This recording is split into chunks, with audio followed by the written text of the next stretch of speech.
I write every day. I mean, if you do the Stravinsky thing and do the 7 measures a day, then you get a lot of music written. So all of that is part of being prolific, and then being prolific is not related to quality at all. I mean, you could write a lot of crap.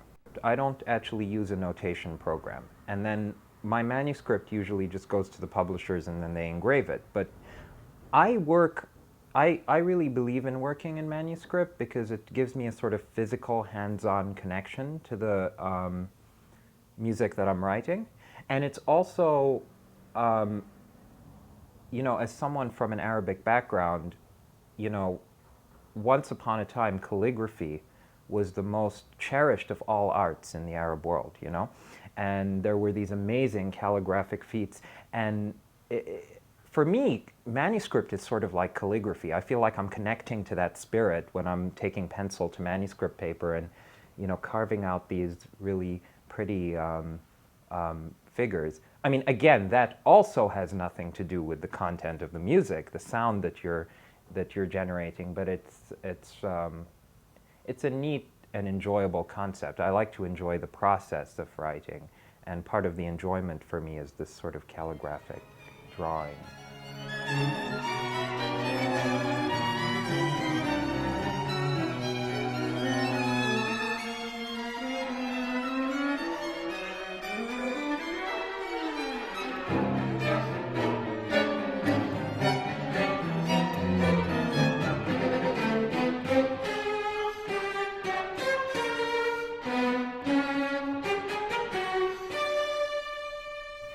I'm not really a traditionalist in any sense of the word. I think all of these sorts of descriptions that may have applied and may have been important at one point of being traditional or being radical or being avant-garde or whatever, they have, as you know, less meaning now than they did in the past to a lot of people, especially to young people. I mean, for me, composing music is a very intuitive process. So when I'm working with maqam, when I'm working with Arabic mode, the microtonal inflections have to be really intuitive. They're not structured in the way that a lot of microtonal composers have highly structured ways of developing their language. For me, it has to do with, as it does in Arabic music, with the voice, the inflections, the sighing of the voice, the cantorial voice. And so when I give microtonally inflected passage to instrumentalists, I've found that, or even to an orchestra, I've found that they actually react really naturally to it because they're hearing this music. I mean, you're living in New York City, you jump into a cab, you hear Arabic or Indian or Pakistani pop music. You come to identify certain elements with what you see on the page because of the cosmopolitanism of the world that we're living in.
Because we're so similar, because we're ancestrally very similar, the Arabs and the Jews, there's a lot of opportunity for conflict. When you're really similar, family fights can be the most disastrous, intense fights, but it is a family fight. We're sitting in a cab and this this Palestinian cab driver turns to David Krakauer and he goes, are you Jewish? And he goes, yes, I am. And he says, well, all that stuff that's happening there, it's all going to be over. It's a family fight. It's just a family fight. And it was a real New York minute. It's just a family fight. And I said, our piece just proves that. When I gave you the solo part in Tahrir, and you played it, your immediate connection to the music, to the maqam, it's in your blood as it is in mine. These are our shared values, our shared musical culture and heritage. And so it is a family fight. That's not to downplay what is happening, but yeah, I mean, you can see beyond it. I mean, that's this whole concept, the whole pretense of, well, not pretense, the whole concept of my Third Symphony has to do with the narrative of Yehuda Amichai, the great Israeli poet, joining with Fadwa Tuqan and Mahmoud Darwish, and being all linked in through this Kaddish, this ancient prayer that has linked us for not centuries, but millennia. So yeah, this is a culture that is these are cultures that are not only inextricably linked, they're storytelling cultures that are as old as civilization itself. And there's a lot to say about these conflicts. There's a lot to say. So yeah, I would not underestimate the role of story playing. I would not underestimate the role of story playing in bringing about some healing.